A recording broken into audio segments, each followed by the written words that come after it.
الحمد للہ رب العالمین والعاقبۃ للمتقین والصلاة والسلام علی رسولہ النبی الکریم اما بعد اعوذ باللہ من الشیطان الرجیم بسم اللہ الرحمن الرحیم یا ایہا الرسول بلغ ما انزل الیک من ربک وان لم تفعل فما بلغت رسالتہ واللہ یعصمک من الناس ان اللہ لا یہدی القوم الکافرین صدق اللہ مولانا العظیم۔ حاضرین محترم، اس دنیا کی تاریخ میں جو پہلا انسان آسمان کی بلندیوں سے روئے زمین پر آیا وہ سیدنا آدم علیہ السلام ہیں، اور ان کی ذمہ داری اور ان کی تخلیق کا مقصد اللہ تعالیٰ کی خوشنودی اور رضا کے حصول والی زندگی گزارنا ہے۔ پھر پے در پہ تاریخ کے مختلف زمانوں میں اور مختلف زمینوں میں انبیاء علیہ السلام مبعوث ہوتے رہے، ان میں سے بعض کو مستقل کتابیں اور بعض کو صحائف عطا کیے گئے۔ صحائف وہ کتابیں تھیں جو کتاب کے مقابلے میں مختصر تھیں، لیکن ان میں بھی وہی بنیادی دعوت، وہی بنیادی تبلیغ، وہی بنیادی موضوع کہ انسان اس کائنات کے اندر اللہ تعالیٰ کی منشا اور مرضی کے مطابق زندگی گزارتے ہوئے اللہ کی رضا اور خوشنودی کو کیسے حاصل کر سکتا ہے۔ اس لحاظ سے تمام انبیاء کرام علیہ السلام کی زندگیوں کا مقصد دعوت دین ہے، اور ان کی طرف جو پیغام پہنچایا گیا وحی کے سلسلے میں اور وحی کے ذریعے سے، وہ بھی اس دعوت دین کی ذمہ داریوں کو انجام دینے کے سلسلے میں تھا۔ ان حضرات کی اس دعوت کو جو قرآن مجید کے اندر جگہ جگہ بیان کیا گیا ہے، وہ سارے انبیاء علیہ السلام اللہ تعالیٰ کی اس دعوت کو، اس دعوت توحید کو جو آخرت کے تصور کے ساتھ ایک طرح سے لازم و ملزوم درجے میں موجود ہے، یہ دعوت اسی لیے پیش کی گئی کہ انسانوں کی ارواح نے ازل کے موقع پر جو اللہ تعالیٰ سے ایک عہد باندھا تھا، جس میں حق تعالیٰ جل شانہ نے پوری انسانی ارواح سے یہ میثاق، یہ پیکٹ، یہ عہد لیا تھا، الست بربکم، کیا میں تمہارا رب نہیں؟ تمام ارواح نے وقالوا بلا کہہ کر کہ ہاں بلا شبہ ایسا ہی ہے، اس عہد کا اقرار کیا تھا۔ انبیاء علیہ السلام اسی عہد کو وقفے وقفے کے ساتھ اس کی یاد دہانی کے لیے، اس پیغام کو تازہ کرنے کے لیے، اور انسانیت کے سامنے اس دعوت کے سارے مزاج اور اس کے مقصد اور اس کے منہاج اور اس کی غرض و غایت کو پیش کرنے کے لیے آتے چلے گئے۔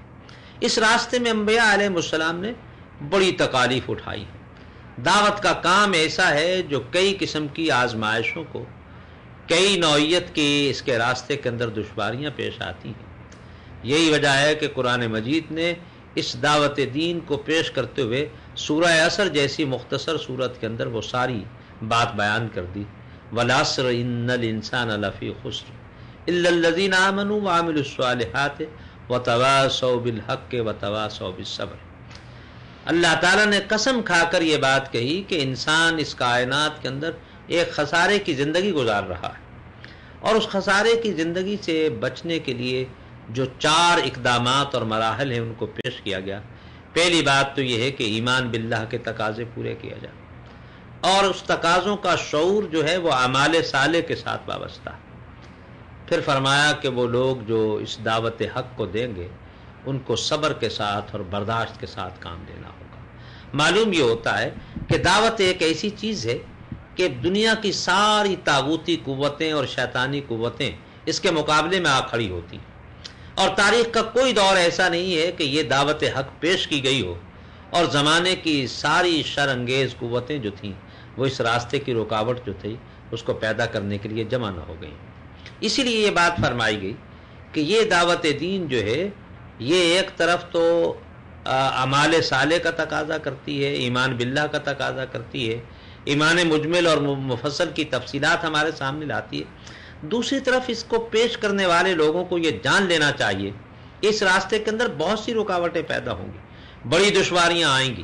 اس میں اپنے گھر کے لوگ بھی بعض اوقات دشواریاں پیدا کریں گے، ماحول بھی دشواریاں پیدا کرے گا، بلکہ بعض اوقات تو انسان کا نفس بھی خود دشواریاں پیدا کرتا ہے۔ وقت کا اقتدار جو اللہ کی رضا اور خوشنودی کے نصب العین کے بغیر زندگی گزارتا ہے وہ بھی رکاوٹ پیدا کرتا ہے، لیکن ایک بندہ مومن اس کام کو اتنا اپنی زندگی میں عزیز سمجھتا ہے کہ ان ساری رکاوٹوں کے مقابلے میں ہر چیز کی وہ قربانی پیش کرتا ہے۔ یہی باعث ہے کہ آپ انبیاء علیہ السلام کی زندگیوں کو دیکھ لیجئے کہ اس دعوت حق کو پیش کرتے ہوئے کس کس نوعیت کی جو آزمائشیں ہیں وہ ان کی زندگی کے اندر داخل ہوئی ہیں، اور پھر ہم محسوس کرتے ہیں کہ وہ ساری نوعیتیں جو ہیں وہ انسان کو ایک ایسی چیز کی طرف متوجہ کرتی ہیں کہ انسانیت کس طرح سے اپنے رب کی جو مرضی ہے اور اس کی جو رضا ہے اور اس کی جو منشا ہے اس کو بروئے کار لانے کے لیے کیا خدمات انجام دے سکتا ہے۔ یہی وجہ ہے کہ انبیاء علیہ السلام کی اگر صعوبتوں کو اور مصیبتوں کو اور پریشانیوں کو دیکھا جائے تو اس بات کا احساس ہوتا ہے کہ انہوں نے اپنی جان عزیز تو اس راستے میں پیش کر دی، لیکن اس دعوت کی آبرو پر کوئی حرف نہیں آنے دیا ہے۔ رسول اللہ صلی اللہ علیہ وسلم نے بھی اسی دعوت کو جو دعوت حق ازل سے جاری و ساری تھی اس کا ایک اختتامی اسلوب کے ساتھ اس کو پیش کرنے کی کوشش کی، اور رسول اللہ صلی اللہ علیہ وسلم داعین کی تاریخ میں اس اعتبار سے ممتاز ہیں کہ جس دعوت کو لے کر آپ آئے اس دعوت کے مطابق تزکیہ نفوس بھی کیا، اس دعوت کے مطابق معاشرہ بھی تیار کیا، اس دعوت کے مطابق ایک مملکت اور ایک ریاست جو تھی اس کو بھی وجود میں لائے۔ اس لیے رسول اللہ صلی اللہ علیہ وسلم جس دعوت دین کو اور دعوت حق کو پیش کرتے رہے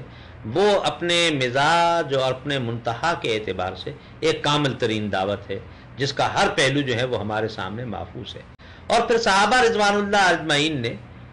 جو ہزاروں کی تعداد میں 1,40,000 کی تعداد میں انہوں نے اس دعوت حق کے تقاضوں کو اجتماعی سطح پر پیدا کرتے ہوئے اس دعوت کے کمال کو اور اس کے ابلاغ کو اور اس کی ترسیل کو اور اس کے سارے پہلوؤں کو اپنی زندگیوں کے عمل کے ذریعے سے ان کو واضح کر دیا۔ اس لحاظ سے ہم یہ بات دیکھتے ہیں کہ رسول اللہ صلی اللہ علیہ وسلم کو بھی یہ بات کہی جا رہی ہے کہ یہ دعوت حق کا فریضہ جو ہے، یہ تبلیغ رسالت کا جو ایک منصب ہے، یہ اسی لیے آپ کو عطا کیا گیا کہ یہ دعوت دین جو ہے یہ انسانیت کے سامنے پیش کی جائے، انسانوں کو ان کے رب اور ان کے خالق کی طرف متوجہ کیا جائے اور ان کو ان کی زندگیوں کو تبدیل کرنے کا ایک عملی منہج ان کے سامنے پیش کیا جائے۔ رسول اللہ صلی اللہ علیہ وسلم کو یہ فرمایا گیا کہ اس راستے میں جو تکالیف آئیں گی، حتیٰ کہ آپ کے جان پر حملہ کیا جائے گا، آپ کی شخصیت کو داغدار بنانے کی کوششیں کی جا رہی ہوں گی، لیکن فرمایا کہ واللہ یعصمک عن الناس، اللہ تعالیٰ ان بد اندیش انسانوں کی ساری سرگرمیوں کو جو آپ کے قاتلانہ حملوں کے نتیجے میں، آپ کو زہر خورانی کے نتیجے میں، آپ کو اس دنیا میں آپ کو ہلاک کرنے کی یا مارنے کی کوشش کی جائے گی، لیکن اللہ تعالیٰ کا یہ فیصلہ ہے کہ وہ آپ کو محفوظ رکھے گا۔ اس سے 570 سال پہلے اللہ تعالیٰ نے سیدنا عیسیٰ علیہ السلام کو یہودیوں کی عدالت کے اندر جو صلیب پر بھی لٹکا دیے گئے، لیکن اللہ اپنے بندے کو محفوظ طریقے سے بچا کر آسمانوں پر زندہ لے گیا۔ یہ اللہ تعالیٰ جیسا چاہتے ہیں وہ دعوت حق پیش کرنے والوں کی جو نصرت ہے اور ان کی مدد ہے اس کو وہ کرتے چلے جاتے ہیں، لیکن بسا اوقات یہ بھی ہوا ہے کہ اس دعوت کو پیش کرنے والے افراد جو ہیں انہوں نے اپنی زندگیاں ہار دیں، ان کو کیسی کیسی سزائیں دی گئی۔ سیدنا ابراہیم علیہ السلام کی زندگی کو دیکھیے کہ کتنے عمراء کے اور وزراء کے گھر میں پیدا ہوئے، بادشاہ کی کیبنٹ کے ساتھ ان کے خاندان کا تعلق تھا، لیکن انہوں نے ذاتی آرام اور عیش و راحت کی زندگی کے بجائے اللہ تعالیٰ کی رضا اور خوشنودی کی زندگی کو ترجیح دی، اور نتیجہ کیا نکلا کہ وہ گھر چھوڑنا پڑا جس میں پیدا ہوئے، وہ شہر چھوڑنا پڑا جس میں بلے پڑے، وہ ریاستی ماحول کی ساری ناز و نعم کی بھری ہوئی سہولتیں جو تھیں ان کو بھی آپ نے ٹھوکر لگا دی، اور پھر بالآخر اس نمرود کی جلائی ہوئی تاریخ کی سب سے بڑی آگ کے اندر بھی گرنا اور وہاں اپنے آپ کو ڈال دینا جو ہے وہ گوارا کر لیا۔ لیکن اللہ کی دعوت کا جو استحقاق تھا، جو اس کا اعزاز تھا، جو اس کا اکرام تھا، اس پر فرق نہیں آنے دیا، اور پھر ایک طویل سفر کیا ہے انہوں نے، کس طرح سے وہ عراق، شام، فلسطین، مصر سے نکلتے ہوئے حجاز کی سرزمین میں آئے ہیں، اور پھر اس سرزمین کے اندر آزمائشوں کا ایک نیا سلسلہ ہے، کس طرح ایک نو بیعتہ خاتون اور اس کا اکلوتا بیٹا جو آپ کے بڑھاپے کی زندگی میں آپ کو عطا ہوا، اسے بھی چھوڑ کر پھر اس دعوت دین کے تقاضوں کے لیے آگے بڑھتے ہیں۔ پھر اس اکلوتے بیٹے کو اگر رویا کے اندر، خواب کے اندر اگر اس کو ذبح کرنے کا موقع آیا ہے تو وہ ابراہیم جو ہے وہ خلیل اللہ بنتے ہیں اور اسماعیل جو ہے وہ ذبیح اللہ بنتے ہیں، اور تاریخ کے اندر قربانیوں کا یہ عمل بھی ہمارے سامنے ہے۔ تو یوں تمام انبیاء کرام علیہ السلام جو ہیں وہ دعوت دین ان کی زندگیوں کی بنیادی ایک پہچان تھی، اور یہ ان کی بنیادی شناخت تھی، اور اسی چیز کو لے کر وہ زندگی میں آگے سے آگے بڑھتے رہے۔ رسول اللہ صلی اللہ علیہ وسلم نے اسی دعوت دین کے ماحول کو پیش کرنے کے لیے مکی زندگی کے اندر 13 برس صرف کیے۔ قرآن مجید کی وہ تمام تر مکی صورتیں اور آیات اس بات کی شہادت پیش کرتی ہیں، اور آپ کی زندگی کے سوانح اور وقائع اس بات کی شہادت فراہم کرتے ہیں کہ کس طرح سے آپ نے اپنی جان عزیز کو اس کام کے اندر پورے طور پر لگا دیا۔ حق تعالی جل شانہ نے اس بات پر فرمایا کہ اپنی جان کو گھلائیے نہیں ہے، کیا آپ ان لوگوں کے لیے اپنے آپ کو گھلا دیں گے، اپنے آپ کو ختم کر دیں گے؟ لیکن معلوم یہ ہوتا ہے کہ یہ کام آپ کو اتنا عزیز تھا کہ آپ نے اپنی اس کی زندگی کی بھی پرواہ نہیں کی ہے، اور اس کام کے لیے کیسی کیسی مشقتیں اور کیسے کیسے مصائب نہیں جھیلے۔ جو تو تمام تر مثالیں موجود ہیں، 17 کے قریب آپ پر قاتلانہ اور زہر خورانی کے حملے ہوئے، لیکن واللہ یعصمک عن الناس، اللہ تعالیٰ ان انسانوں کی سازشوں سے آپ کو بچائے گا۔ پھر اس کے بعد دیکھیے کہ اس دعوت کے لیے آپ نے مکہ کی سرزمین کو چھوڑ دیا، ہجرت جیسا عمل اختیار کیا، مدینہ کی ریاست کے اندر تشریف لے، اور 8 سال کے اندر 4 مربع کلومیٹر کی ریاست سے 12 لاکھ مربع میل تک دعوت دین کا یہ کام جو تھا وہ پھیلا دیا، اور تقریباً 1.5 لاکھ کے قریب وہ انسان تیار کیے جن سے بہتر کوئی انسان ہو نہیں سکتا تھا، اور وہ خود داعی تھے۔ تمام صحابہ رضوان اللہ علیہ مجمعین خود بھی داعی تھے۔ ایک ایسا معاشرہ جو دعوت کا چلتا پھرتا نمونہ پیش کرتا تھا، ایک ایسی ریاست جس میں اس دعوت کے پورے اثرات جو تھے وہ دکھائی دیتے تھے، انسانوں کا احترام دکھائی دیتا تھا، امن دکھائی دیتا تھا۔ اور رسول اللہ صلی اللہ علیہ وسلم نے اس دعوت کے نتیجے میں حضرت عدی بن حاتم رضی اللہ تعالیٰ عنہ کو، جو ایمان تو نہیں لائے تھے لیکن اپنی بہن کی فہمائش پر جب آئے اور پھر وہ رسول اللہ صلی اللہ علیہ وسلم کے دست حق پرست پر انہوں نے بیعت بھی کی، تو آپ نے اس موقع پر اسے بتایا کہ عدی تم جلد دیکھو گے، تم بادشاہ ہو اور تم یہاں کی حالت کو دیکھتے ہو، لیکن اس دین کی برکت سے اور اس دعوت کی برکت سے تم بہت جلد دیکھو گے کہ ایک خاتون تنہا سنا سے حضر موت تک وہ سفر اختیار کرے گی، لیکن کوئی اسے میلی آنکھ سے دیکھنے والا نہیں ہوگا، راستے محفوظ ہو جائیں گے، اور لوگ اپنی زکوٰۃ اور صدقات کی رقوم اپنی جھولیوں میں لے کر نکلیں گے، کوئی مانگنے والا نہیں ملے گا، اور تم بہت جلد دیکھو گے کہ کسرا ایران کے خزانے جو ہیں وہ مسلمانوں کے ہاں مال غنیمت کے طور پر ان کے اندر موجود ہوں گے۔ اس لحاظ سے ہم یہ دیکھتے ہیں کہ یہ دعوت دین مختلف مراحل سے گزرتی ہے۔ رسول اللہ صلی اللہ علیہ وسلم نے مکی زندگی کے 13 سالوں کے اندر چند منتخب لوگ ہیں جو آپ کے قریب آتے ہیں، لیکن آزمائشوں کا کتنا بڑا جال ہے جو پھیلا دیا جاتا ہے، اس کے اندر شیب ابی طالب کی بھی صورتحال ہے، اور اللہ تعالیٰ کے گھر بیت اللہ کے اندر کیسی کیسی آپ کو تکالیف دی گئی ہیں۔ اور پھر آپ یہ دیکھیے کہ رسول اللہ صلی اللہ علیہ وسلم طائف کے میدان میں آپ کی زندگی کے کیسے معاملات ہیں، 28 غزوات میں شرکت کی، کیسی کیسی تکالیف کو برداشت کیا، لیکن زندگی کے اندر نبی صلی اللہ علیہ وسلم نے اپنے آپ کو ایک رول ماڈل کے طور پر پیش کیا، وہ رول ماڈل کہ جس کے بہت ساری ذمہ داریاں اور فرائض قرآن مجید نے گنوائے ہیں کہ دعوت کیا چیز ہوتی ہے، اور اس پورے اسلوب کے اندر آپ اس پوری دعوت کو لے کر اٹھتے ہیں اور اس کو وہ پیش کرتے ہیں، اور آپ یہ دیکھتے ہیں کہ دیکھتے ہی دیکھتے معاشرہ کیسے تبدیل ہوتا ہے، اور اس دعوت کے تقاضوں کو آپ کس طرح سے پورے کرتے ہیں، ایک رول ماڈل بنتے ہیں۔ لقد کان لکم فی رسول اللہ اسوۃ حسنہ، وہ دعوت کا ایک نمونہ کامل بن کر انسانیت کے سامنے پیش ہوتے ہیں۔ اس سے پہلے تاریخ کے اندر دعوت تو پیش کی جاتی رہی، یقیناً انبیاء علیہ السلام نے اپنے پورے اخلاص سے، قوت سے، شعور سے اس کام کو کیا، لیکن اس دعوت کے جو نتائج اور جو ثمرات رسول اللہ صلی اللہ علیہ وسلم کی حیات طیبہ میں مرتب ہوئے، خاتم النبیین صلی اللہ علیہ وسلم ہونے کی حیثیت سے وہ سارا دعوتی کام بھی اپنے نقطۂ کمال پر دکھائی دیتا۔ رسول اللہ صلی اللہ علیہ وسلم کی نبوت اور رسالت میں نبوت اور رسالت کے مقاصد اور غایات اپنے نقطۂ کمال پر نظر آتی ہیں۔ دعوت کے لیے جو منہج اور راستہ اختیار کیا گیا وہ ایک پختہ کار ایک طریقہ ہمارے سامنے دکھائی دیتا ہے، اور پھر اس کے لیے جتنی بے مثال آپ نے قربانی دی وہ ہمارے سامنے اس کو دکھائی دیتا ہے، اور ان ساری قربانیوں کے نتیجے میں وہ ایک معاشرہ، ایک ماحول، ایک حکومت، ایک ریاست جو ہے وہ پورے طور پر ہمارے سامنے آتی ہے۔ اب دیکھنے کی بات یہ ہے کہ رسول اللہ صلی اللہ علیہ وسلم نے یہ کام جو اپنی زندگی کے اندر یہ اتمام شریعت جو ہے اور یہ کمال شریعت جو ہے اور یہ جو کمال نبوت جو ہے یہ کمال دعوت کے ذریعے سے ہوا.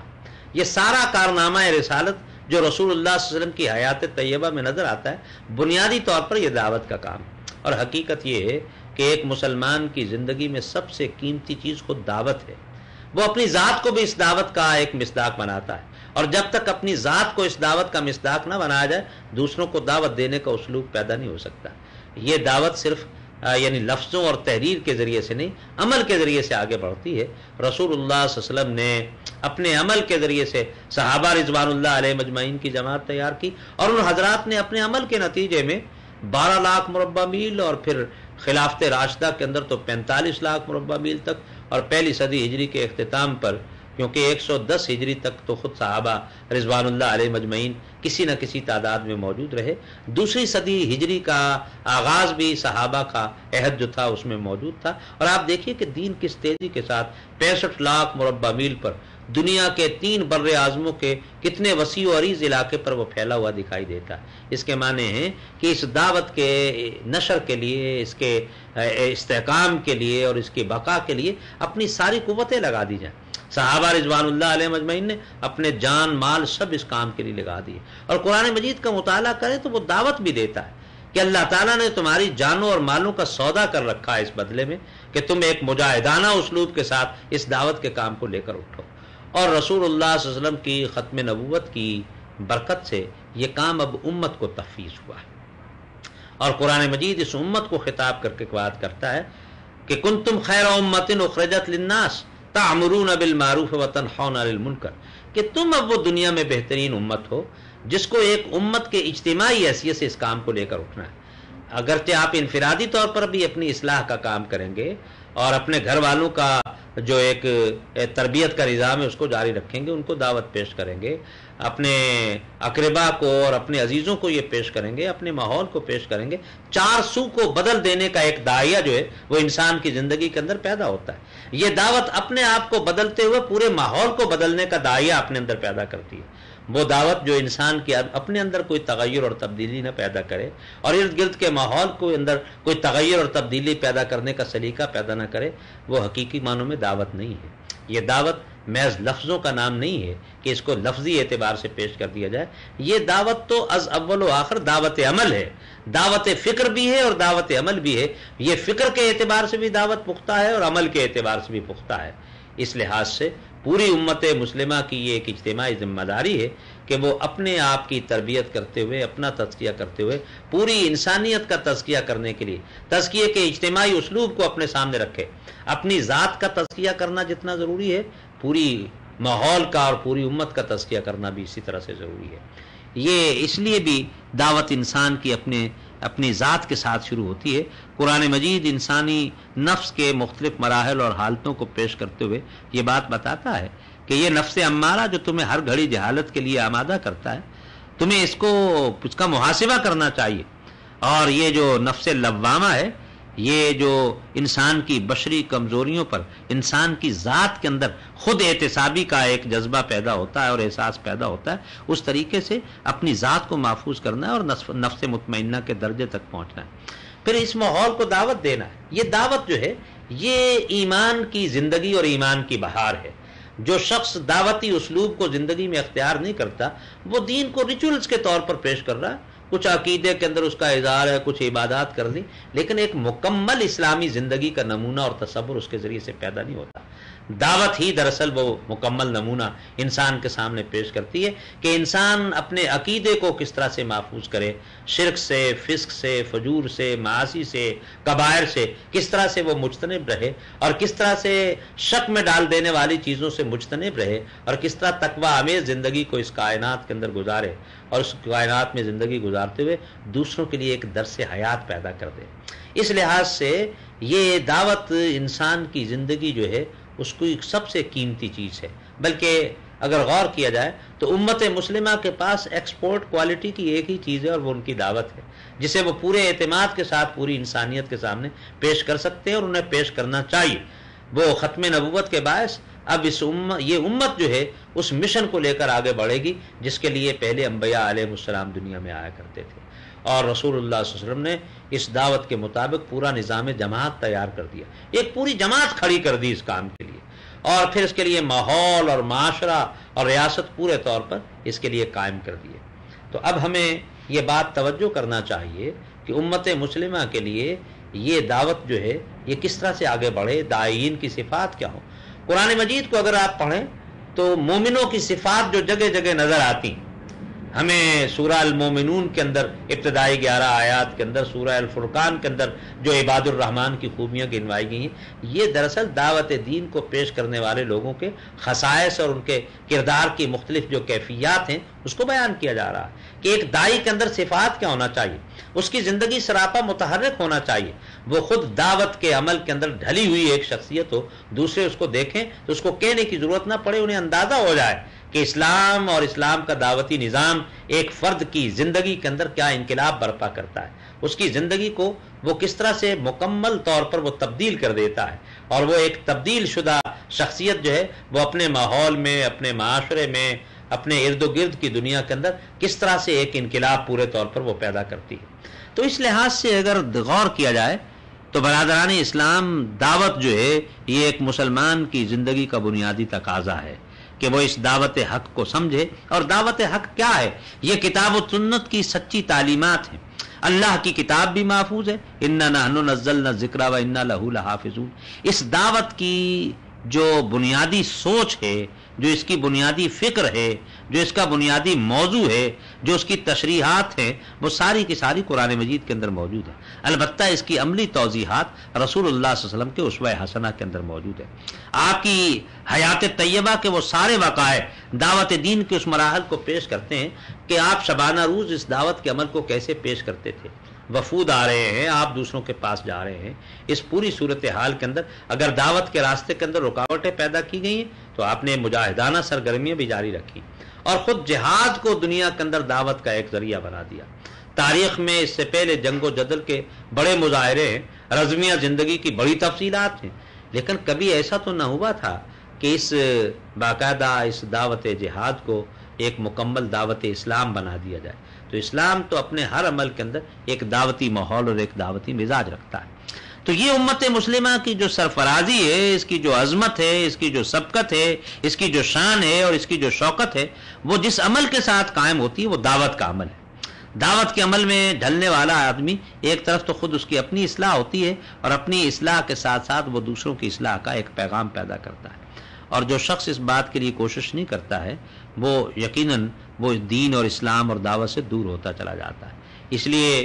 سب سے پہلا تقاضا خود انسان کا اپنا اس دعوت کے ماحول کے اندر تبدیل ہونا ہے، پھر دوسرے لوگوں کو بڑی حکمت کے ساتھ، موعظہ حسنہ کے ساتھ، ادعو الی سبیل ربک بالحکمت والموعظۃ الحسنہ۔ ہمیں یہ بات دیکھنا چاہیے کہ رسول اللہ صلی اللہ علیہ وسلم نے کس طریقے سے، قرآن مجید نے کس اسلوب سے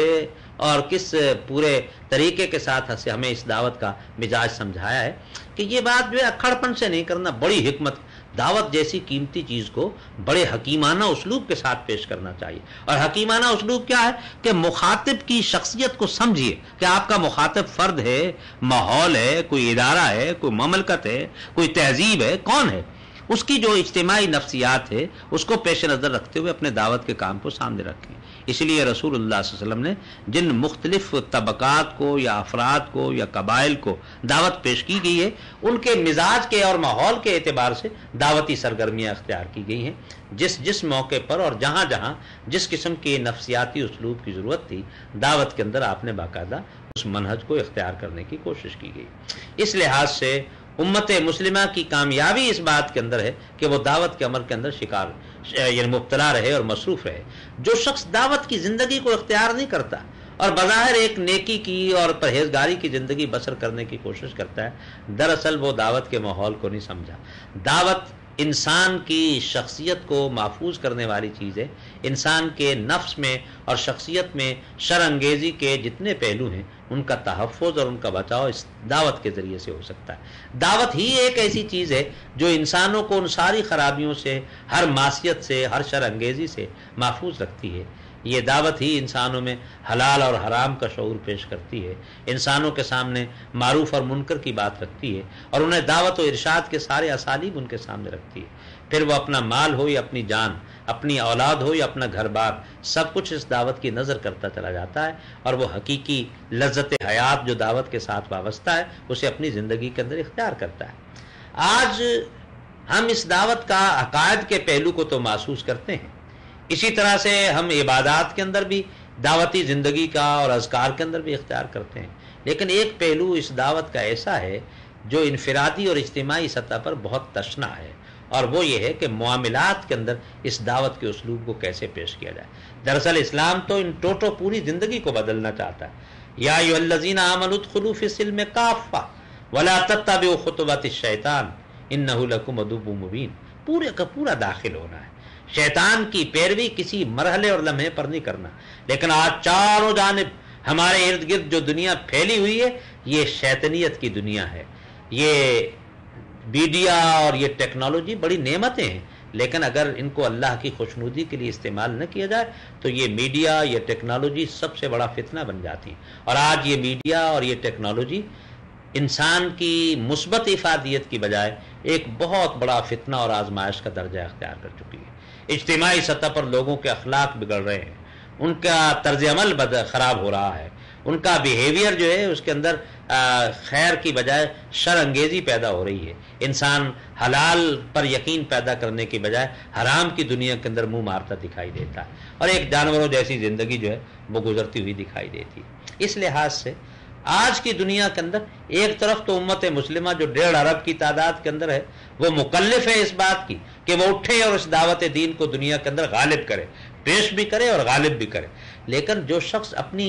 5-6 فٹ کے وجود کے اوپر اس دعوت کو غالب نہیں کر سکتا، پورے دنیا اور پورے آفاق کے اندر اس کے غلبے کو وہ کیسے سامان پیدا کرے گا؟ اس لیے ضروری ہے کہ اپنی ذات کو اس دعوت کا ایک نمونہ بنایا جائے، اور جب آپ رول ماڈل بن جائیں گے پھر کوئی وجہ نہیں ہے کہ اس دعوت کے عمل کو دور دراز تک آپ پھیلاتے چلے جائیں۔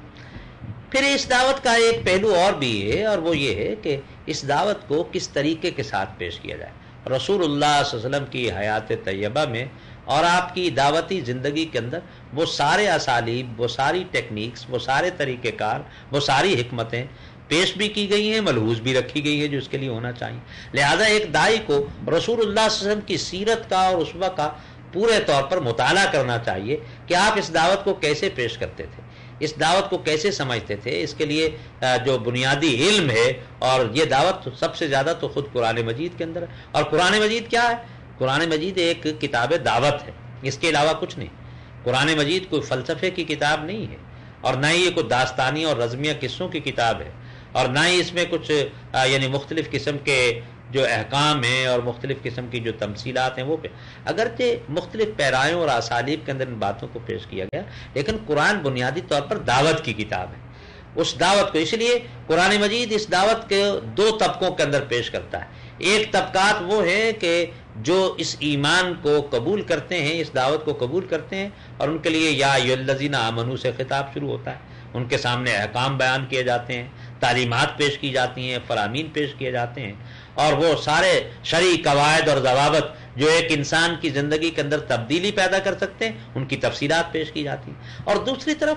قرآن مجید کو پڑھیے تو آپ کو 20 آیات یا ایھا الناس کی بھی ملتی ہیں، جس میں پوری انسانیت کو خطاب کیا گیا ہے، انہیں بتایا گیا ہے کہ تم کس طرح سے ایک آدم کی اولاد میں سے ہو، اور تمہارا اصل جوہر جو ہے اور تمہاری کرامت اور تمہارا اصل افتخار جو ہے وہ تقوی کے ساتھ وابستہ ہے۔ ان اکرمکم عند اللہ اتقاکم۔ اور پھر انہیں بتایا گیا کہ تمہاری سماجی زندگی میں، معاشرتی زندگی کے اندر کیا تبدیلیاں ہونا چاہیے۔ سورہ الحجرات کے اندر وہ بنیادی آداب بتا دیے گئے کہ انسانوں کی زندگی میں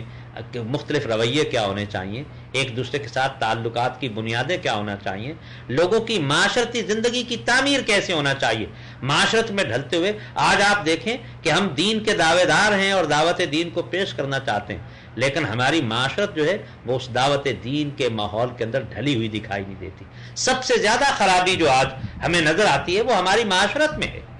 ہمارا گھر بار اور ہمارا ماحول اور ہماری تجارتیں اور ہماری منڈیاں اور ہمارے تھانے اور ہماری کچہریاں اور ہمارے دفاتر اور ہمارے ہسپتال اور ہمارے مختلف قسم کے جو صنعتی ادارے، سب کے سب اگر آپ دیکھیں تو اس کے اندر حلت و حرمت کا وہ ماحول موجود نہیں ہے، نصوص کی وہ پابندی موجود نہیں ہے، اس میں خیر کا وہ پہلو غالب نہیں ہے جو کہ ہونا چاہیے۔ اس لحاظ سے اسلام تو ایک فرد سے شروع ہوتا ہے اور پورے معاشرے اور ماحول کو تبدیل کرنے کا ایک داعیہ اپنے اندر پیدا کرتا ہے۔ تو اس لیے انسان کو خود رول ماڈل بننا ہے۔ اور دوسری بات یہ کہی کہ یہ بات حکمت کے ساتھ آپ کو پیش کرنا ہے۔ حکمت جو ہے، الحکمت و ضالۃ المومن،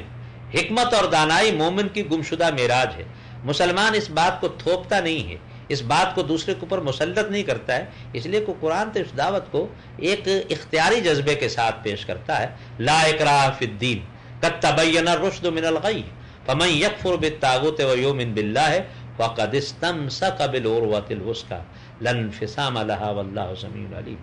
دین میں کوئی جبر نہیں۔ حق تعالی جل شانہ نے نیکی کو برائی کے ساتھ، ہدایت کو گمراہی کے ساتھ چھانٹ کر الگ الگ دکھا دیا ہے، اور انسان کے اندر وہ قوت تمیز اور قوت شعور بھی پیدا کر دی ہے کہ وہ یہ سمجھے کہ کون سا عمل اس کی زندگی کے لیے بہتر ہے۔ اس طریقے سے اپنے عقائد کو اس دعوت کے اندر وہ ڈھالتا ہے اور اپنے عقیدے کو پختہ کرنے کے لیے عبادات پر پورا عامل ہوتا ہے، لیکن معاملات کے اندر ہم شکست کھا جاتے ہیں۔ اس دین کا اور اس شریعت کا اور اس نظام اخلاق کا جو اجتماعی پہلو ہے وہ معاشرت کے اندر قائم ہوتا ہے، معاملات کے اندر قائم ہوتا ہے۔ اس لیے اس دعوت کا اصل مخاطب یہ بات ہے کہ اپنے آپ کو بدلتے ہوئے چارسو بدل دیا جائے۔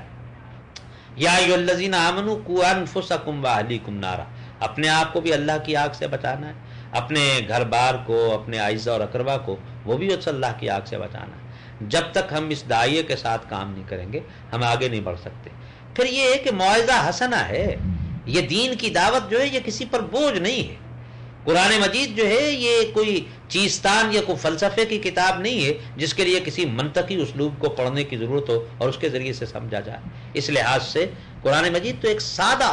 صاف باتیں ہیں، دو ٹوک باتیں ہیں جو انسانوں کے سامنے بڑی وضاحت کے ساتھ اپنی باتوں کو پیش کرتی ہیں۔ اس لیے قرآن کی تعلیم سادگی کی تعلیم ہے، اس لیے کہا گیا کہ وَلَقَدْ يَسَّرْنَا الْقُرْآنَ لِلذِّكْرِ فَهَلْ مِن مُدَّكِرٍ، ہم نے اس قرآن مجید کو تمہارے لیے آسان بنا کر پیش، کوئی ہے جو اس کے اندر غور و فکر کرنے والا ہو؟ قرآن مجید کی تعلیمات سادگی کی تعلیمات ہیں اور یہ انسان کی فطرت کے عین مطابق ہیں۔ قرآنی احکامات یا قرآنی تعلیمات یا رسول اللہ صلی اللہ علیہ وسلم کی تعلیمات اور فرامین یہ انسان پر بوجھ نہیں بلکہ اس کی فطرت کو اجالنے والے ہیں،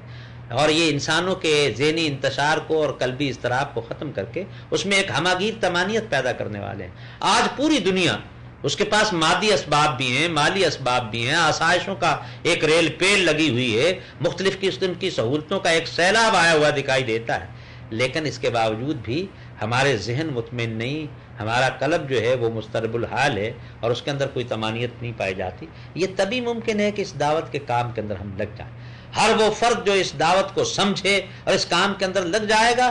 وہ روحانی اعتبار سے، اخلاقی اعتبار سے، ایمانی اعتبار سے وہ بلند تر ہوتا چلا جائے گا اور اس کی زندگی ایک ایسے سکون اور طمانینت کے ساتھ آگاہ ہو جائے گی کہ جو ایک انسان کی زندگی کا ایک ایسا منتہا ہے، ایک ایسا مقصود ہے کہ جس سے بہتر کوئی مقصود اور منتہا ہو نہیں سکتا۔ اس لحاظ سے ہمیں اس دعوت کو ایک طرف تو حکیمانہ اسلوب کے اندر، کسی پر ٹھونسنا نہیں ہے، لڑنا نہیں ہے، اس کے لیے کوئی مناظرے بازی کی ضرورت نہیں ہے، بلکہ بہترین اسلوب کے ساتھ، اور بہترین اسلوب کیا ہے جو رسول اللہ صلی اللہ علیہ وسلم نے وضع کیا، خیر خواہی کا اسلوب ہے، الدین و نصیحہ، دین تو ہے ہی نصیحت کا نام۔ تو اس دعوت کے کام کو کسی اجڑ طریقے سے پیش کرنے کی بجائے بڑے حکیمانہ طریقے ساتھ اور موعظہ حسنہ، یہ ایک ایسی موعظت ہے کہ جو انسانوں کے دلوں کو مطمئن کرنے والی اور ذہنوں کو مطمئن کرنے والی ہے۔ اس لیے اس سے بڑی دعوت اس دنیا کے اندر نہیں ہو سکتی جو اسلام ہمارے سامنے پیش کرتا ہے، اور جس کے نتیجے کے اندر یہ پوری دنیا جو ہے اس کے اندر ایک تبدیلی کا عمل جو ہے وہ جاری ہوگا۔ اب ہم یہ دیکھتے ہیں کہ اس دنیا کے اندر، مسلمان دنیا کے اندر کئی قسم کے لوگ ہیں جو دعوت دین کا کام کر رہے ہیں، کئی جماعتیں ہیں، کئی تحریکیں ہیں، کئی تنظیمیں ہیں۔ میں یہ سمجھتا ہوں کہ ان ساری تنظیموں اور تحریکوں کو اگر وہ دعوت کے مزاج کو سمجھتے ہیں تو انہیں تعاونوا علی البر والتقوی ولا تعاونوا بالاسم والعدوان کی مثال بننا چاہیے۔ انہیں ایک دوسرے کا ہمدرد ہونا چاہیے، ایک دوسرے سے مخاصمت یا ایک دوسرے سے دشمنی یا اس کو کوئی ایک ٹریڈ مارک بنانے کی ضرورت نہیں ہے۔ دعوت تو دعوت ہے اور سب لوگوں کو اپنے اپنے رنگ میں، اپنے اپنے انداز میں اس کو پیش کرنا چاہیے۔ لیکن ایک دوسرے سے مخالفت کا روپ نہیں ہونا چاہیے۔ وہ لوگ جو سارے دعوت کے عمل کے اندر شریک ہیں، وہ دعوتی تحریکیں ہوں، دعوتی تنظیمیں ہوں، دعوتی ادارے ہوں، وہ دینی مدارس ہوں، وہ مساجد کا ماحول ہو، ان سب کو ایک ہمہ گیر اخوت کا جذبہ پیدا کرنا چاہیے۔ آج پوری دنیا اس بات کے لیے ترس رہی ہے کہ ان کی زندگی کے اندر یہ اخلاقی شعور کیسے بیدار ہو، ایمانی زندگی کی بہاریں کیسے آ جائیں، اور روحانی افلاس کو وہ کیسے دور کر سکتے ہیں، لیکن ہم خود اس کے اندر رکاوٹ بنے ہوئے ہیں۔ آج اسلام کی دعوت کی رکاوٹ جو ہے وہ غیر مسلم نہیں ہے، بلکہ خود مسلمان ہے، کہ ان کی زندگیوں کے اندر وہ نمونہ اور وہ رول ماڈل دکھائی نہیں دیتا کہ دوسرے اس سے متاثر ہوں اور اس کی تاثیر کو محسوس کریں۔ آج امت مسلمہ کے علماء کو،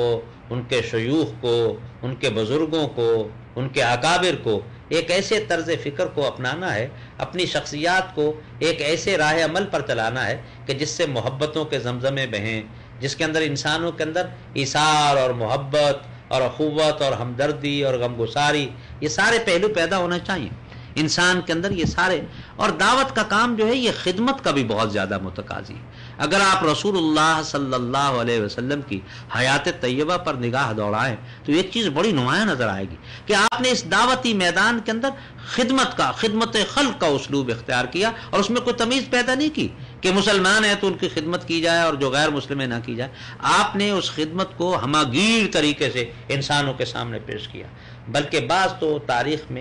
تاریخ اسلام میں اور تاریخ سیرت میں ایسے واقع پیش آتے ہیں کہ بعض مواقع پر آپ نے کمال درجے کی خدمت کا جذبہ پیش کیا۔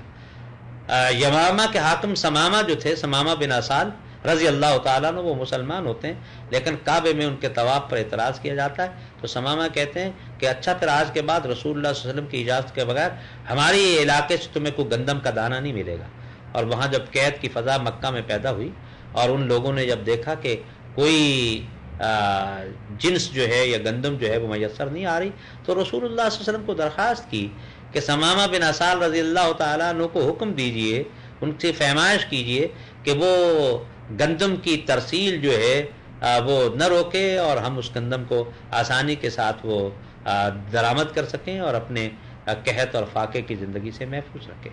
رسول اللہ صلی اللہ علیہ وسلم کے سامنے شیب ابی طالب کا پورا منظر تھا، کس طرح مکہ میں ایک دانے کو ان تک نہیں پہنچنے دیا جاتا تھا، اور ان لوگوں نے کتنے مہینوں اور کتنے سالوں تک کتنی طویل تکالیف اور دشواریاں اختیار کی ہیں، لیکن نبی رحمت صلی اللہ علیہ وسلم نے ایک لمحہ، وہ تو 3 سال کا شیب ابی طالب کی بندش تھی، یہاں 3 منٹ بھی سوچنا نہیں پڑا، فوری طور پر آپ نے سمامہ بن اسال رضی اللہ تعالیٰ عنہ کو حکم دیا کہ گندم کی ترسیل جاری کی جائے اور اس کے اندر کوئی رکاوٹ نہ پیدا کی جائے۔ یہ خدمت خلق کا ایک پہلو۔ اور آپ کی انفرادی زندگی میں دیکھیں کتنے وفود، مکی زندگی کے بعد مکی زندگی میں بھی خدمت خلق کا بہت بڑا پہلو ہے، انفرادی طور پر وہ کس طرح سے، بلکہ رسول اللہ صلی اللہ علیہ وسلم کی حیات طیبہ کا سب سے امتیازی پہلو جو ہے وہ خدمت ہے۔ وہ خدمت اپنوں کی بھی ہے اور بیگانوں کی بھی ہے، دشمنوں کی بھی ہے، اور آپ نے دشمنوں کے ساتھ بھی ایسا حسن سلوک اختیار کیا ہے، ان کی خدمت کے اندر آپ اتنا پیش چلے جاتے تھے کہ وہ لوگ مجبور ہوتے تھے اور رسول اسلام کی عظمت کو رسول اللہ صلی اللہ علیہ وسلم کے حسن اخلاق کے آئینے سے جھانکتے تھے۔ آج ہمارے پاس وہ حسن اخلاق موجود نہیں ہے جو قوموں کا فاتح بن جاتا ہے۔ اس لحاظ سے اس بات کی بڑی ضرورت ہے داعیین کے لیے کہ ہر وہ شخص جو دعوت حق کو پیش کرتا ہے اس کے لیے ضروری ہے کہ وہ خدمت خلق کے جذبے کے ساتھ، اور یہ خدمت خلق اللہ کو راضی کرنے کے لیے ہے، اس خدمت خلق کے ذریعے سے، مخلوق خدا کی خدمت کے ذریعے سے اللہ تعالیٰ کی رضا جو ہے وہ مقصود ہونا چاہیے۔ اگر آپ دیکھیں تو دنیا کے اندر کتنے مذاہب ہیں، جس میں بڑے بڑے مذاہب ہیں، ان کی مشنری اسپرٹس ہے، اور کس طرح سے ہسپتال بناتے ہیں، تعلیمی ادارے بناتے ہیں، مختلف قسم کے مراکز بناتے ہیں، اور ان کا مقصود یہ ہوتا ہے کہ ان کے مذاہب کی طرف لوگ متوجہ ہوں۔ تو دنیا کے اندر آج کتنے مذاہب ہیں جو خدمت خلق کو اپنے اپنے مذہب کے لیے نرم گوشہ پیدا کرنے کے لیے پھیلاتے ہیں۔ مسلمان کے لیے تو یہ ایک منزل بتائی گئی، یہ اس کا نصب العین قرار دیا گیا کہ وہ کس طرح سے پوری انسانیت کو دین کی طرف متوجہ کرے، اور اس کے لیے ضروری ہے کہ وہ خدمت خلق کے جذبے کے ساتھ سرشار ہو۔ صحابہ رضوان اللہ علیہ مجمعین کی زندگیاں اور خلافت راشدہ دیکھیں تو پوری کی پوری وہ ایک فلاحی زندگی کے اندر آپ کو معمور دکھائی دے گی۔ تو صحابہ رضوان اللہ علیہ مجمعین نے بھی اس خدمت خلق کے جذبے کو اپنایا، اور اس کی تو اتنی مثالیں۔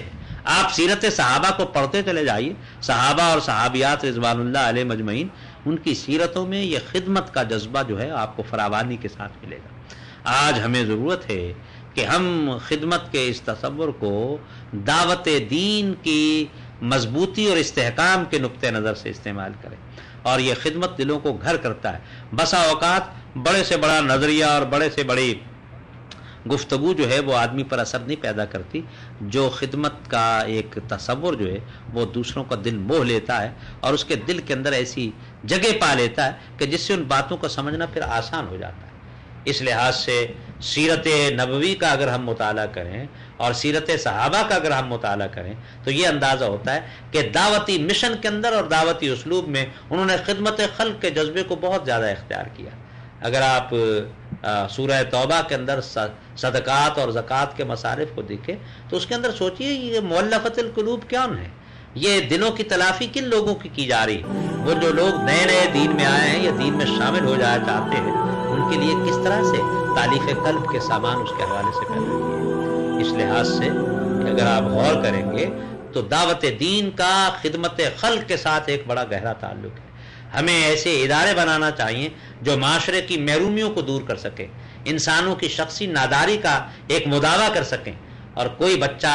تعلیم سے غربت کی وجہ سے محروم نہ رہ سکے، کوئی بیٹی جو ہے وہ غربت کے ہاتھوں دوسرے گھر جانے سے محروم نہ رہ جائے، کوئی بیوہ جو ہے وہ اپنے لیے زندگی کو تنگ نہ پائے، کوئی بیمار اور اپاہج جو ہے وہ اپنے لیے پریشانی نہ دیکھے۔ ہمیں خدمت کا ایک ایسا اجتماعی اسلوب،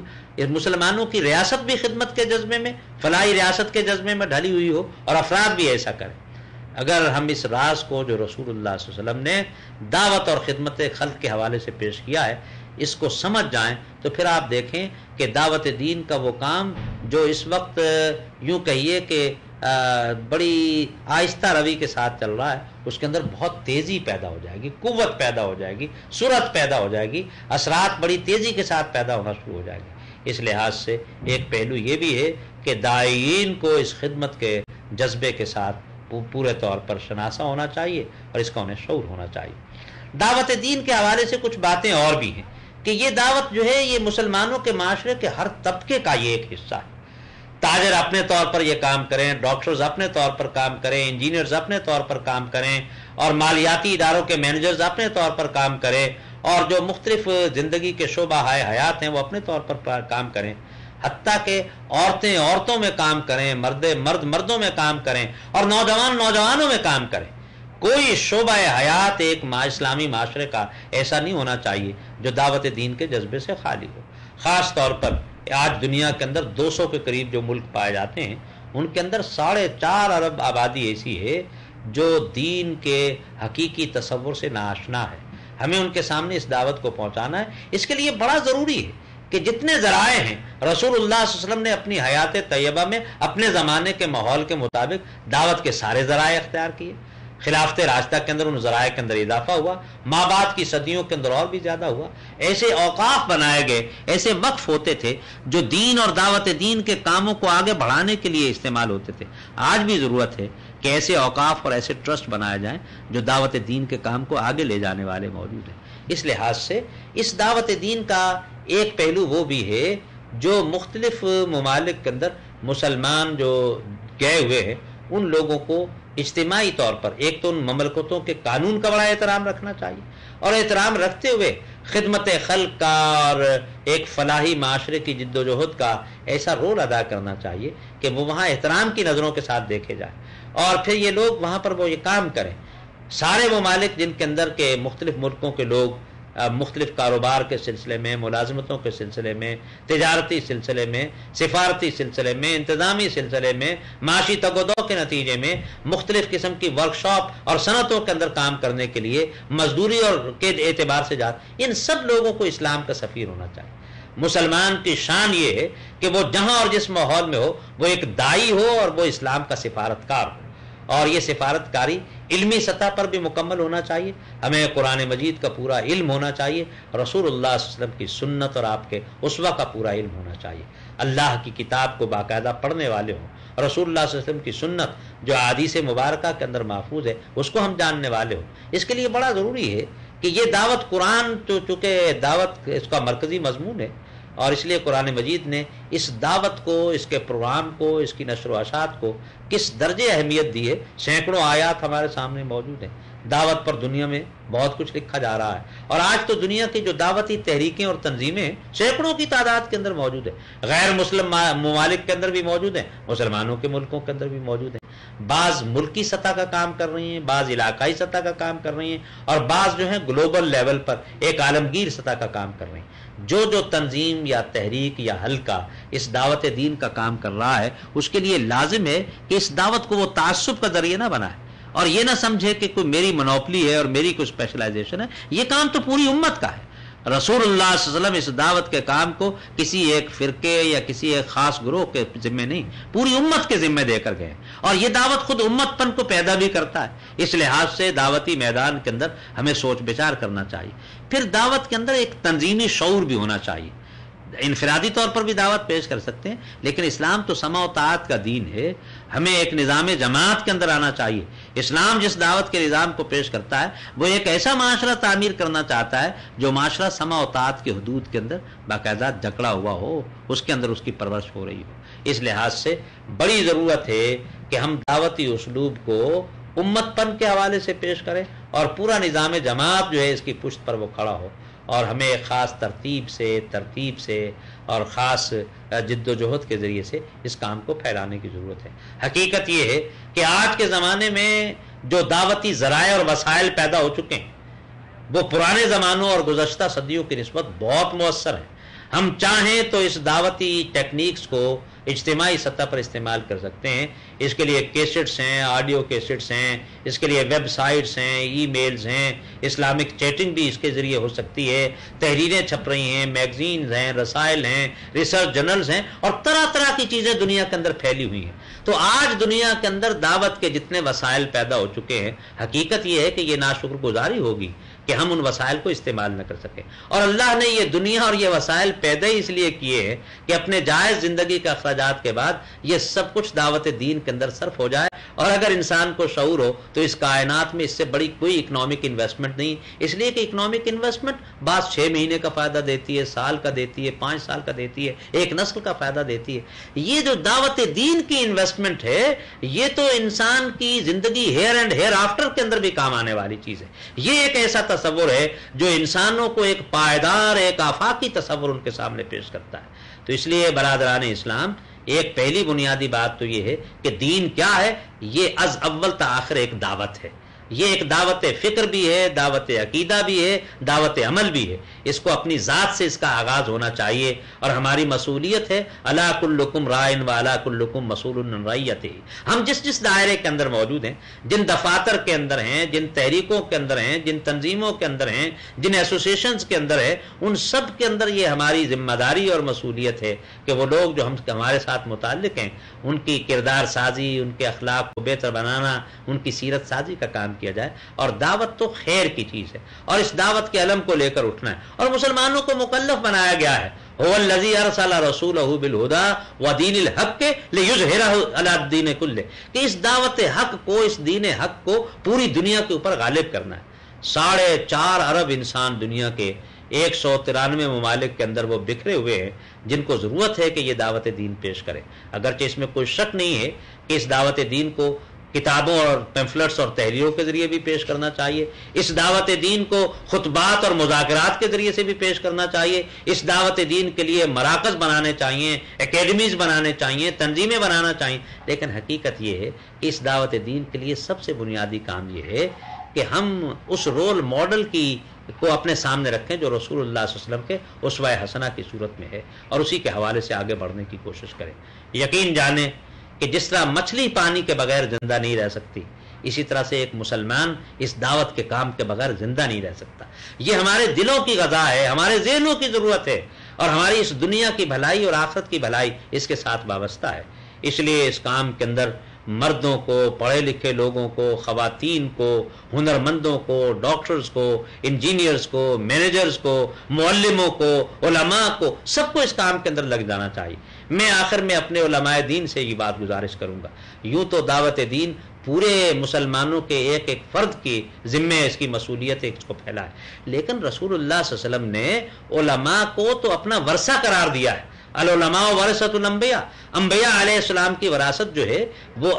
علماء امت کے پاس ہے۔ کیا نبی امت کو ٹکڑوں میں تقسیم کرتے ہیں؟ استغفر اللہ، کبھی نہیں۔ کیا وہ ان کو مختلف فرقوں کے اندر بدلتے ہیں؟ کبھی بھی نہیں۔ آج ہم یہ دیکھیں کہ جن لوگوں کے پاس یہ وراثت انبیاء موجود ہے وہ امت کی رہنمائی اور اس کی دعوت کا کام کس شعور اور ذمہ داری سے کر رہے ہیں۔ آپ معاف کیجئے، ہمارے اندر بہت ساری کمزوریاں آپ محسوس کریں گے۔ اس لیے علماء دین کو کتاب و سنت کے جذبے کے ساتھ آگے بڑھنا چاہیے، اور یہ جو مختلف مسائل کے اندر جو عبادات کے دراصل مسائل ہیں ان کے اندر ہم الجھے ہوئے ہیں، یہ مسائل تو ترجیحات کے مسائل ہیں، ان کی بنیاد پر امت کو تقسیم نہیں ہونا چاہیے۔ صحابہ رضوان اللہ علیہ مجمعین کے اندر بھی یہ ترجیحات مسائل کی موجود تھی، لیکن وہ الگ مساجد اور دبستان نہیں بناتے تھے، وہ ایک امت کے اندر موجود رہتے تھے۔ اگر اختلاف بھی ہے کوئی تو وہ اختلاف نیک نیتی کے ساتھ ہونا چاہیے اور اسی درمیان میں موجود رہنا چاہیے۔ اس لیے اس قسم کے مسائل جن کا فروعات سے اور ترجیحات سے تعلق ہے، ان میں پڑھ کر ہمیں اپنی منزل کو کھوٹا نہیں کرنا ہے، اپنے راستے کو ضائع نہیں کرنا ہے۔ اس لیے دعوت تو اتنا بلند کام ہے کہ اللہ تعالیٰ نے اس کام کے لیے عام لوگوں کو نہیں، انبیاء علیہ السلام کا انتخاب کیا، اور یہ ہماری خوش نصیبی ہے کہ ختم نبوت کے باعث وہ کام جو پہلے مختلف انبیاء علیہ السلام کو تفویض ہوتا تھا اب پوری امت کو تفویض ہو رہا ہے۔ میں اس موقع پر ایک بات اور ضرور کہنا چاہوں گا کہ اس کام کے مختلف سرکلز بہت اچھا کام، ڈاکٹرز اس کام کو سب سے اچھا کر سکتے ہیں، اس لیے کہ دکھی لوگ ان کے پاس آتے ہیں اور وہ دکھوں کے سوداگر اور دکھوں کے مسیحا ہیں۔ ایک آدمی کی بعض حالت ایسی ہوتی ہے کہ ایک معمولی سی بات جو ہے وہ اس کی زندگی کی تعمیر کر سکتی ہے۔ اساتذہ کے ذمے ہے کہ طلباء کی ذہن کی جو خالی سلیٹ ہے اس پر سیرت اور کردار کے کیسے نقوش وہ ثبت کر سکتے ہیں۔ عورتیں جو ہیں وہ اپنے گھروں کے اندر سب سے زیادہ، اور بچوں کے ساتھ جو ان کی شفقت ہے اور جو ان کا تعلق ہے، ایک ماں کو، اسی لیے تو ماں کے قدموں تلے جنت کہا گیا، اور حقیقت یہ ہے کہ ماں ہی وہ سب سے پہلی یونیورسٹی ہے جو بچوں کو کردار اور آداب اور مینرزم اور ایٹیکیٹ سکھا سکتی۔ اس لیے میں اپنی بہنوں اور بیٹیوں سے یہ درخواست کروں گا کہ وہ صحابیات کی تاریخ کو پڑھیں، کس طرح سے وہ اپنے بچوں کی تربیت، پورا سال معاشرہ جو ہے خواتین پیدا کر سکتی، اور اس معاشرے میں، ہر معاشرے کے اندر مسلم خواتین کا ایک بہت بڑا رول ہے، ان کو ایک اجتماعی شعور کے ساتھ ان کاموں کو آگے بڑھانا چاہیے۔ اور میرا تو اس بات پر یقین ہے کہ جس دعوتی کام کے اندر خواتین کا عنصر شامل ہو جائے اس کی افادیت اور تاثیر بہت آگے بڑھ جاتی ہے۔ اس موقع پر میں اللہ تعالیٰ سے دعا کرتا ہوں کہ اللہ تعالیٰ یہ دعوت دین جو مسلمانوں کی زندگی کا بنیادی مقصد ہے، جو اللہ تعالیٰ کی رضا جوئی اور خوشنودی کو حاصل کرنے کا واحد ذریعہ ہے، اور یہ وہ چیز ہے جو مسلمانوں کے پاس ایکسپورٹ کوالٹی کی چیز ہے، جسے پورے اعتماد کے ساتھ انسانیت کے سامنے پیش کر سکتے ہیں۔ آج کا انسان مادی طور پر آگے یقیناً بڑھا ہے، آج کا انسان ٹیکنالوجی کی سہولتوں کے ساتھ آراستہ ہے، آج کے انسان کے اندر ہوم کمفرٹس کا ایک سیلاب آیا ہوا ہے، لیکن آپ میری بات کا تسلیم کریں گے اور میرے بات پر اطمینان کا اظہار کریں گے کہ آج کا انسان ان سارے مادی فوائد اور ثمرات کے باوجود روحانی طور پر بنجر ہے اور اخلاقی طور پر مفلس دکھائی دیتا ہے۔ یہ جو انسانوں کا افلاس ہے اور روحانی بنجرپن ہے، اس کو دعوت کے علاوہ کوئی چیز دور نہیں کر سکتی۔ دعوت وہ آب حیات ہے جو روحوں کی سیراب وادیوں کو گل و گلزار کرنے کی صلاحیت اپنے اندر رکھتا ہے،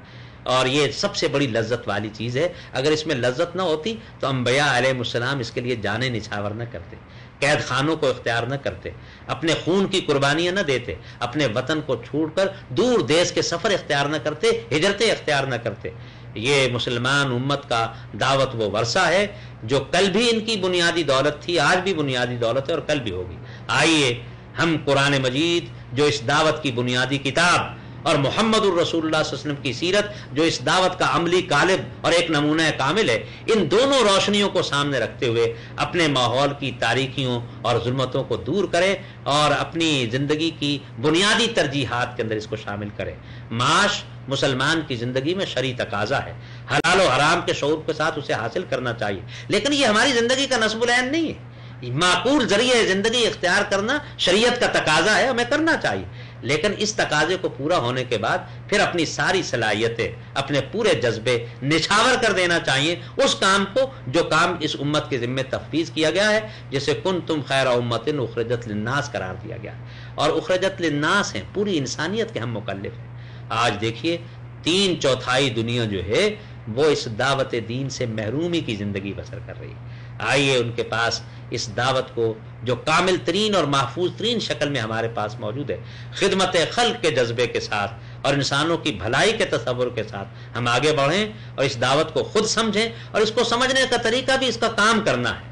یہ بات جو ہے seeing by doing and doing by seeing والی بات ہے کہ کام کہیں اور کرتے چلے جائیں، کرتے چلے جائیں اور کہتے چلے جائیں۔ ہم نے یہ بات کہتے کہتے کرنا ہے اور کرتے کرتے کہنا ہے۔ یہ ایک اسلوب ہماری زندگیوں کے اندر پیدا ہونا چاہیے۔ اللہ تعالیٰ کتاب مبین سے اس دعوت کو سمجھنے اور رسول اللہ صلی اللہ علیہ وسلم کی سیرت اور اسوہ سے اس کا منہج اور پیٹرن سمجھنے کی توفیق دے، اور پھر زندگی کے سارے حالات کے اندر اس اطمینان کو حاصل کرنے کے لیے جس سے ہم محروم ہیں، ہم اس کام کو کریں۔ اللہ تعالیٰ اس کام کو شعور بھی بخشے اور اس کام کو دنیا کے اندر غالب کرنے کی توفیق بھی عطا فرمائے۔ وآخر دعوانا ان الحمد للہ رب العالمین۔